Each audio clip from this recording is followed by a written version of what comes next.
Senador Sérgio Moro, por favor. Eu agradeço, senador Sérgio Petecão, cumprimento aqui os demais colegas, senadores e senadoras, cumprimento o ministro Ricardo Lewandowski. Creio que a comissão também fica agradecida pela disponibilidade de Vossa Excelência em comparecer aqui, né, nesse convite que lhe foi feito. Cumprimento todos aqui os membros do Ministério da Justiça, em especial o Dr. Mário Sarrubo, que fez um excelente trabalho lá no Ministério Público do Estado do Paraná, mas todos aqui presentes, vou seguir para não perder aqui o tempo das perguntas. Ministro, há uma percepção generalizada de um certo descontrole do crime organizado no país, crime organizado crescendo. Isso também se estende ao combate à corrupção. Uma percepção que durante essa gestão do governo Lula, esses temas não têm sido bem tratados. Quem diz, não sou eu apenas, mas a população, as pesquisas que têm sido feitas, apontam que a segurança pública é a área pior avaliada no governo Lula. Pesquisa CNT-MDA de janeiro deste ano, a maioria dos entrevistados, 27%, apontou a segurança pública como a área de pior desempenho. Pesquisa IPEC de abril de 2024, 42% dos brasileiros avaliam como ruim ou péssima a atuação do governo Lula nessa área da segurança pública. Por isso, até fiz um requerimento, e é a oportunidade de Vossa Excelência de esclarecer, de vir falar, né, corresponde ou não corresponde essa percepção à realidade. E nós gostaríamos de ouvir de Vossa Excelência informações sobre ações concretas, sobre o desempenho do Ministério da Justiça em relação ao combate à criminalidade organizada e à corrupção. Também não é só a população, né? O Brasil tem sido, não vou dizer alvo, mas tem sido objeto de críticas de organismos internacionais, destacando aqui a Transparência Internacional, que faz o index do combate à corrupção. O Brasil tem 104 lugares entre 180 países e vem caindo. O Grupo Antissuborno da OCDE fez um relatório negativo do Brasil esse ano quanto à falta de aplicação da lei no combate à corrupção. Relatório do GAFI, igualmente sobre o combate ao crime e lavagem de dinheiro, ele é bastante desalentador em relação à situação do Brasil no que se refere àquilo que eles chamam de enforcement, da aplicação da lei. A primeira pergunta que faria a Vossa Excelência seria qual é a ação quais são as ações do Ministério da Justiça para reverter essa percepção popular e essas críticas desses organismos internacionais. Inclusive, pergunto se Vossa Excelência leu, né, o relatório do GAFI, se leu o relatório da OCDE e, igualmente, a avaliação que a Transparência Internacional fez sobre essa situação. Indagaria a Vossa Excelência também, Vossa Excelência mencionou aqui rapidamente, mas tem projetos de lei específicos do Ministério da Justiça que já foram encaminhados para enfrentamento da corrupção, do crime organizado no país, desde o início do governo Lula, ou que foram encaminhados durante a sua gestão? Indago também a Vossa Excelência, o governo Lula abriu concursos públicos para PF, PRF e Polícia Penal Federal durante a sua gestão? A informação que tenho é que é negativa e se isso não tem relevância no combate aí à criminalidade eleitoral. Os presídios federais de segurança máxima, eles são um elemento essencial para o combate do crime organizado. Foram criados até na gestão, mandatos anteriores do governo Lula. Informação que nós temos que são 1.040 vagas ordinárias, mais 60 vagas de RDD. No entanto, durante a gestão de Vossa Excelência, tem observado uma baixa ocupação dessas vagas. São 519 vagas apenas aí ocupadas.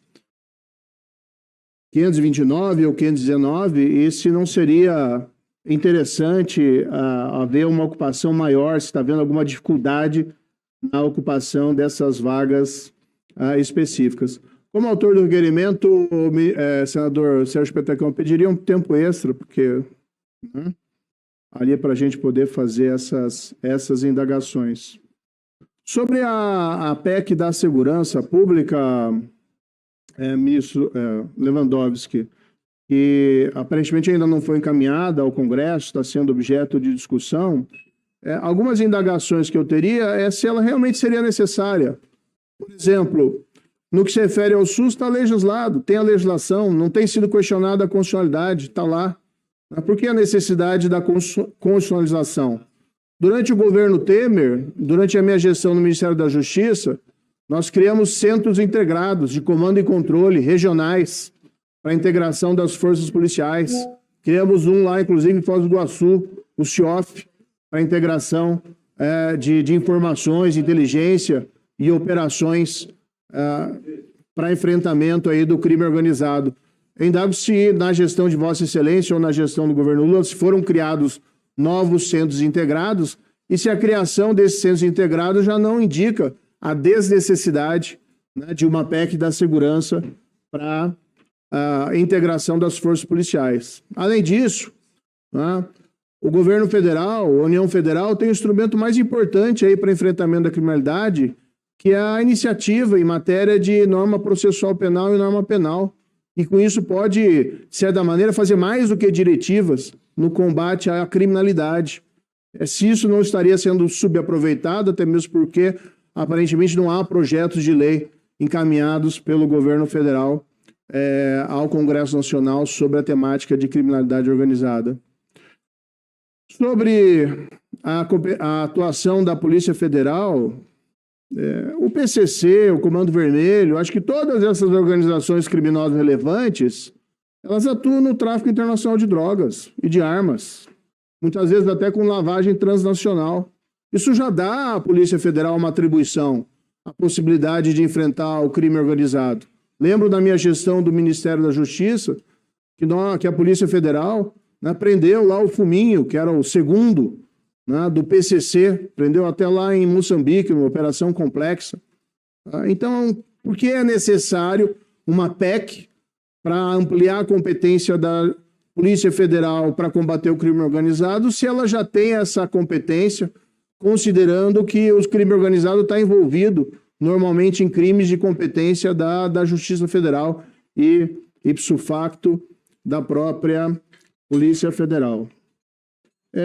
Vossa Excelência diz da necessidade de um maior enfrentamento do crime organizado, e acho que essa é uma percepção generalizada. No entanto, muitas vezes nós vemos algumas políticas ou algumas afirmações que são contraditórias.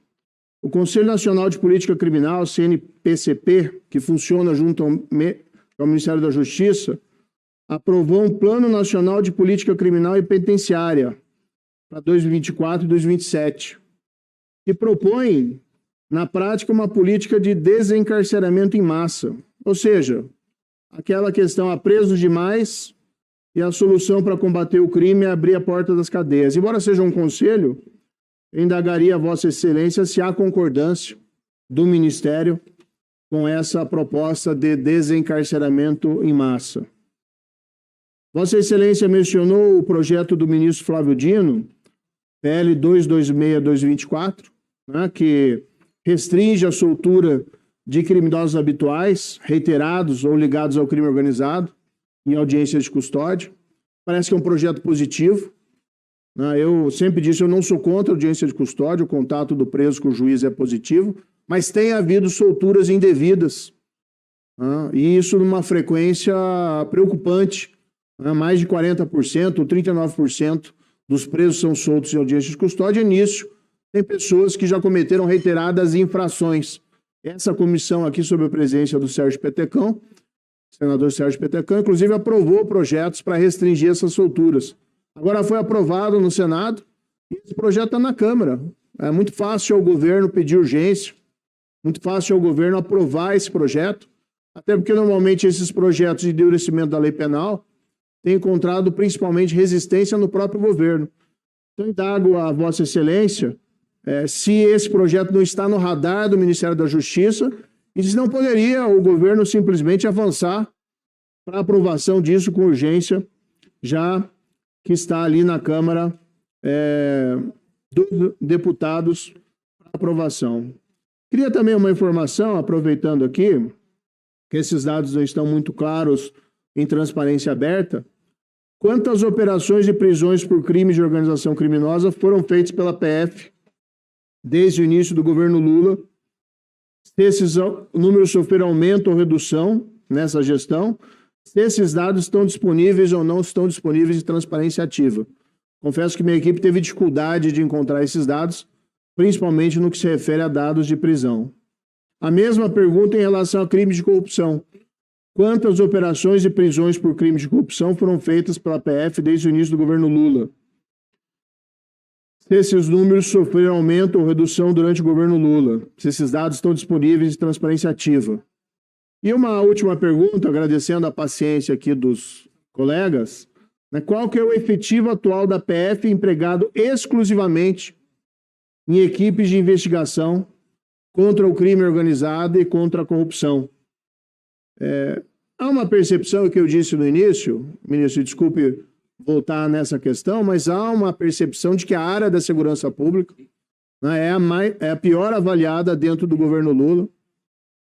E talvez, né, alguns desses dados objetivos possam explicar essa percepção.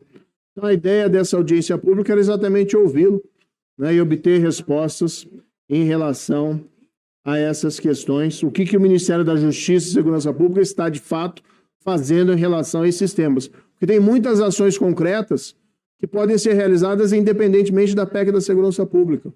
Que na avaliação de vários dos senadores aqui dessa casa, apesar das boas intenções envolvidas ali na PEC, a nossa percepção é de que ela é desnecessária, porque já tem a lei do SUS, porque a Polícia Federal já pode combater o crime organizado.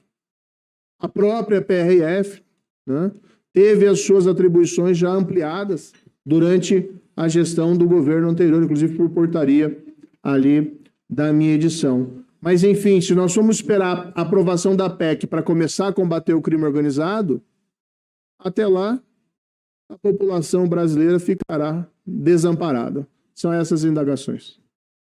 Nós agradecemos aí a participação do nosso